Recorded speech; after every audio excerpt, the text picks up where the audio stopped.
Looking forward to SEC championship game. Always a great venue, a great event. I spoke on this yesterday. I feel like I'm saying the same thing twice, but it's just an incredible atmosphere to play in. Never got a chance to play in it as a player, but have coached in it a lot of times, and it's a just special atmosphere. And the fan bases of both teams, regardless of who's in it, are always so passionate, and I'm excited for our players to get an opportunity to play in it. And it's the first time, I guess, since we've been here that we've got a less of a portion of guys that have played in it. So our upperclassmen have, some of them have played in 2 of them, and some in 1 and some in 0. So very important to keep your composure and have a good plan of attack and then execute it. Raise your hands. We got other questions out yesterday, Claude? Yeah. Does feel that way a little bit. Specifically on facing Alabama's defense and Will Anderson and all that entails, your left tackle situation, do you feel good about Broderick Jones being able to handle what all that Alabama can bring? Or where is Jamari in his recovery, and would he be, well enough to return to that position for you this week? Don't know the answer to that. Jamari's going to practice today. Jamari had a setback last week that was minor, but it was enough that he couldn't play this past week. We wanted to get him out there. I thought he was going to play against Georgia Tech, but once he had the setback, it was a little tougher for him too. We'll find out where he's at. Pressure getting to you. It's really up to how he practices and what he does. The good news is he's played a lot of SEC football. He's blocked some really good players before. They have some tremendous edge rush guys, including Will and others. They do a good job of attacking that. But I mean, he has to go against, all camp he's had to go against really good pass rushers every Thursday. He gets to go against, our guys and compete in 2 minutes and things like that. So, I mean, if he's healthy, I feel good about it, Jamari being able to play. If he's not, Broderick's played in some big games now too. And Broderick's gone on the road and played in an Auburn environment, in Tennessee, I guess it was Tennessee environment where he got to play. And so I'm pleased with what Broderick's been able to do. Broderick's a really good athlete, and they got good players. We got good players. They get to go against each other, and excited to see them go play. But I'm not sitting here overly concerned about just left tackle. I mean, we got to block. We got to throw and catch. We got to be able to run the ball. We got to be able to have some form of balance, and we got to do what we do better than what they do. Hey Kirby, how do you use your tight ends not just as a receiving aspect, but also in the blocking aspect of your offense? Yeah, those 3 guys have kind of been the unsung heroes. In some cases, I guess you could say they're not unsung, but they're the unsung heroes in terms of everything they've been able to do. Number one, they've been dependable. Outside of Darnell, they've been healthy. And when you get dependable, healthy talent, good pass catchers, I think Coach Hartley's done a tremendous job of them in run blocking. It's hard to find tight ends that can block defensive ends in NFL, but in the SEC.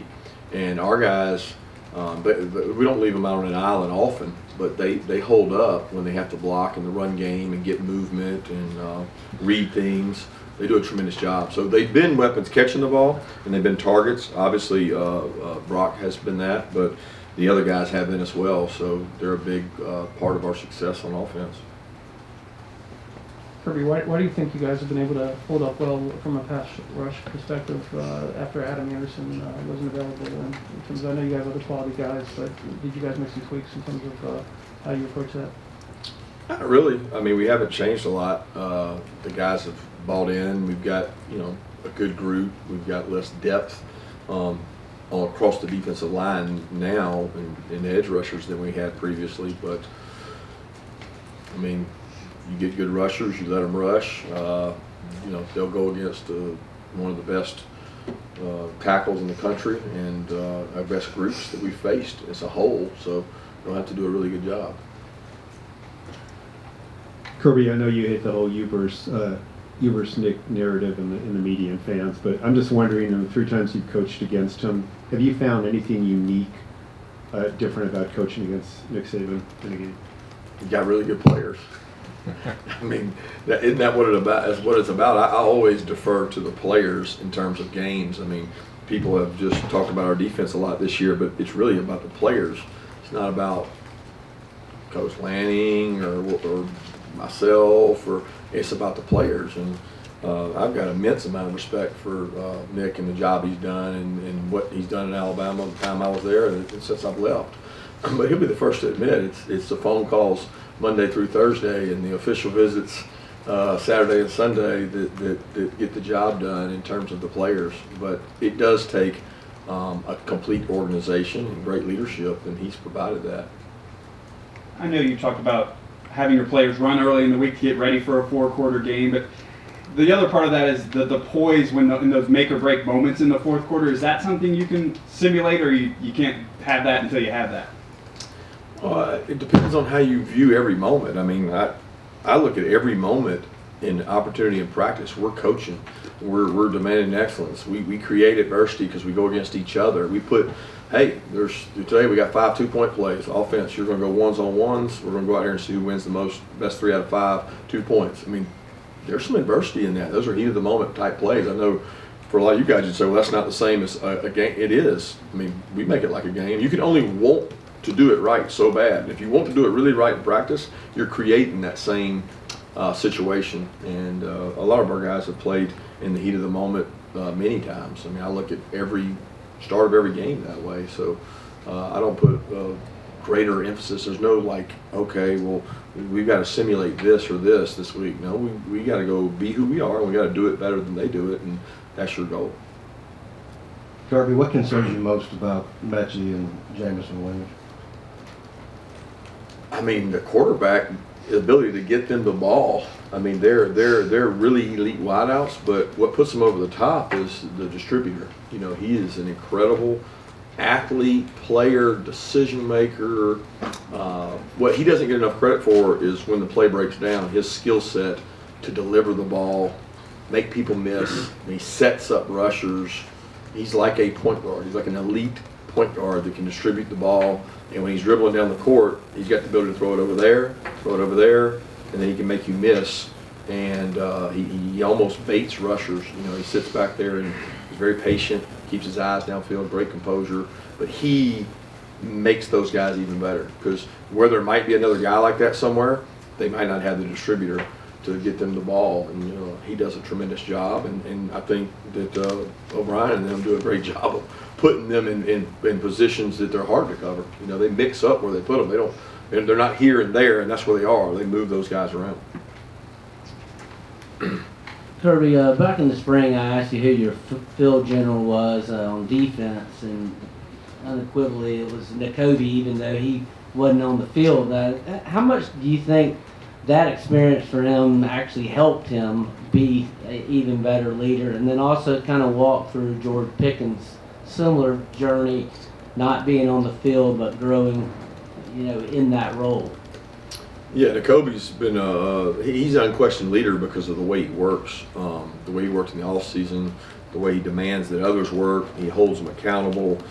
He did that when he was hurt. He's done it since he's been back. I mean, you couldn't ask him to put a better foot forward in terms of his work ethic. And Quay goes right along with that. That group, Quay, he, and Channing, work so hard that it raises the standard for everybody else. For George, you know, he was away for so long that, you know, he wasn't really getting to do things with us when he was rehabbing with Ron and not coming to practice and not being out there and working underwater and working in the weight room. And there's a long time where he wasn't really with us.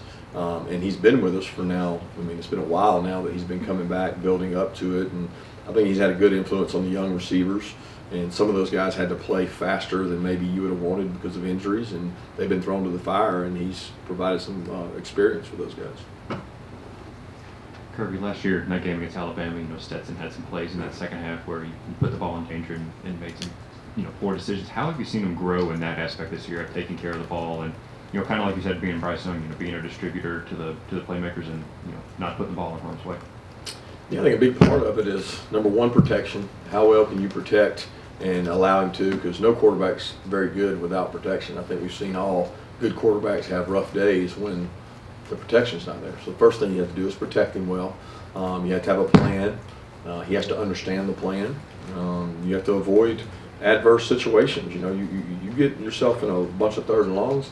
I don't care who your quarterback is. He's going to struggle because those take longer routes downfield to develop if you're going to try to get a first down. And experience. That's the number one thing that Stetson's been able to grow from is looking back at that game. I don't know what that was, his second, third, I don't remember, fourth start. And, you know, he's played a lot more football now and certainly has improved in terms of decision making. But that's a critical piece to every game is that player at that position makes so many decisions during the game that the outcome is usually affected a lot by the quarterbacks that play in the game. Kirby didn't notice Kendall Milton playing on Saturday, and I know y'all had targeted Georgia Tech as the return date. Wanted to see if there's an update on his potential to play Saturday. Hopeful to get him back. He was close this week, wasn't able to go. Would love to have played him. Going to try to work him back in some this week and just see where he is. That's one of those things. It's a confidence issue at MCL. It's an MCL with me, and he's gained a lot more confidence. I know he looked a lot better Saturday than he did on Wednesday and Thursday when he was out there warming up. Two questions, if I would. First, just an update on Kyrus Jackson, if you've been able to get one since we last talked to you. And secondly, the Auburn-Alabama game, were you able to watch that in real time on Saturday after the game? And I just wonder, if you did, are you able to watch a game like that and take in kind of the drama of it, or do you watch it clinically, you know, to what is Alabama doing here? There'll be plenty of time to watch it as we've done since the game that way. I think it's more substitution patterns, seeing things you don't see on the coach's copy. You know, you're watching the game in and of itself of offense and defense and special teams, how they kind of go intertwined. When you watch a coach's copy, you're just watching offense, watching defense, or watching special teams. You're not seeing the parts all together.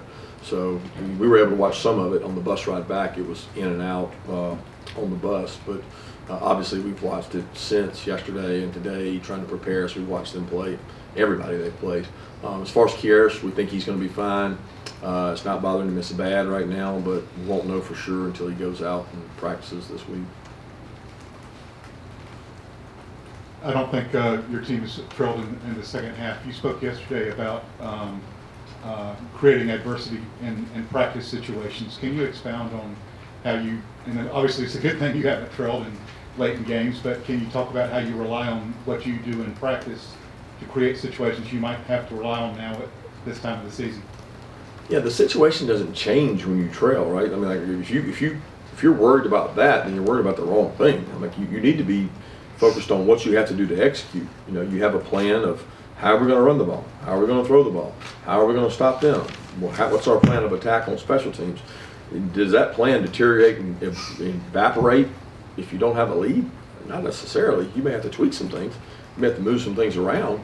But you got to figure out what you're doing well or what they're doing different. That's the chess piece of the decision-making process. But that's not in and all everything where you have to worry about that. The big thing is what do we have to do to get our players to execute at the highest level in an extreme environment. And some of them have some anxiety. You want to try to remove that and allow them to play with confidence. That's our emphasis.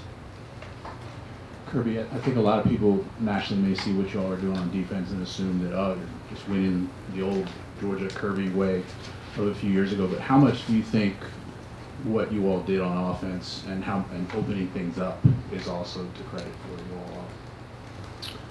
How much is to credit our defense? The offense opening up, hiring Munkin, everything you've done over the last couple of years. Well, I mean, I think we've got good players on offense, and I think Munkin's doing a tremendous job of using their skill set. I still don't know if we're as open as we would love to be. We've had injuries at wideout. We've had to do it some different ways. I mean, the huge difference in our offense is the production we've been able to have in terms of explosive plays, use of tight ends who are talented. Let's be honest. Insert Brock Bowers and insert Darnell Washington. You've increased the talent level at that position. We're using the backs. I feel like we've used the backs well before, and we've got a good group of wideouts. I think Coach Munkin's done a tremendous job of using our personnel where we may not be as big on the offensive line as we've been in the past. But I do think playing good offense is important for your success. You can't be one-sided and expect to be successful. But the area that we've left most deficient is probably special teams. I think we're good in special teams. I don't think we're elite or great, and I think that we can improve on that. 2 questions. 1, quick update on Chris Smith, and then 2, sort of piggybacking off Seth's question there. Last time you guys played in the SEC championship game, you lost by 27 points. How has this program changed since that game, or since that day? Well, number one, the team we played that day was a really good football team. Probably one of the best that I've seen. Now, I've been in the SEC for 18 or 19 years, so they were a tremendous football team with a really good football team. We've improved. I think we've recruited well. I think our kids are playing with confidence. I think there's a lot of things outside of just the X and O's of football that this team is really connected, and they've done a good job from a leadership standpoint. So we're not the same team we were then, and there's some areas that team was probably more talented than this team. But the strength of this team, I've said it repeatedly, is the team. And the fact that it is a team and it's not a one-man show of any kind, it's really spread across, has been the strength of this team.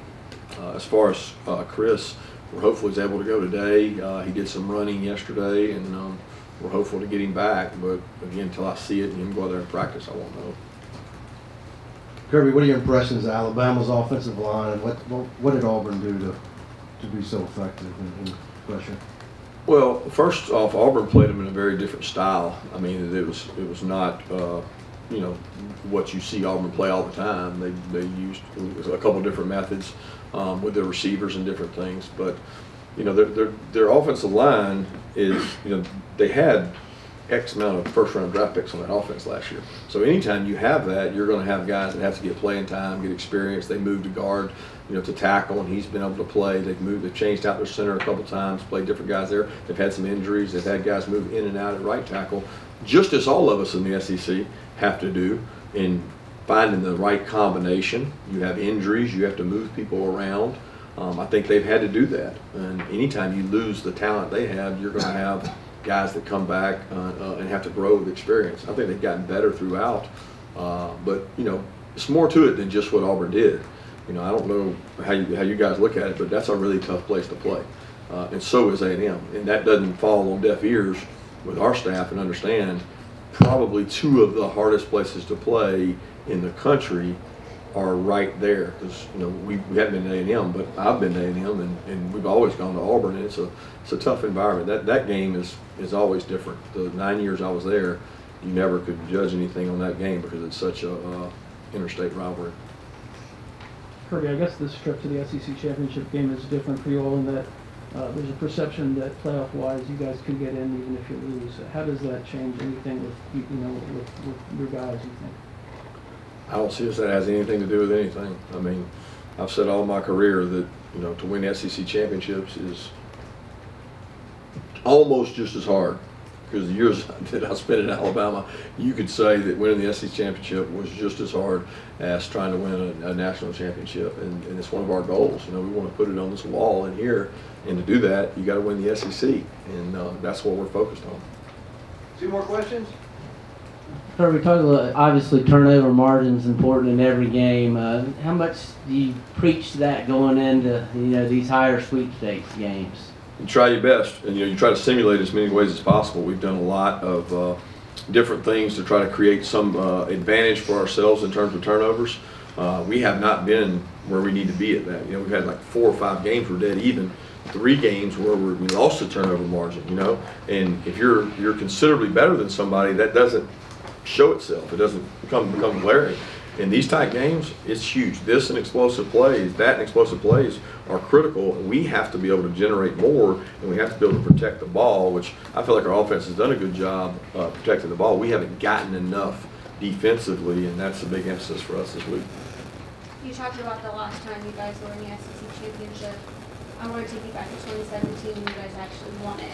Your second season here as head coach. What do you remember most about that day, the game, just the players afterwards? Long time ago. just the excitement, the joy of accomplishing something special with a really good group. You know, all those kids had come back. All those kids Georgia meant so much to them. It was our first time really doing it under this staff. I think the significant feeling they had of winning the SEC championship kind of superseded the fact that, oh, we're going to be in the playoffs now too. It was the fact that they had overcome the obstacle, the hurdle that was Auburn earlier in the year, and we didn't play our best game, and vindication of, okay, we won this game, now we're SEC champs, let's worry about the next chapter after that. I think that's what made it special. Thank you.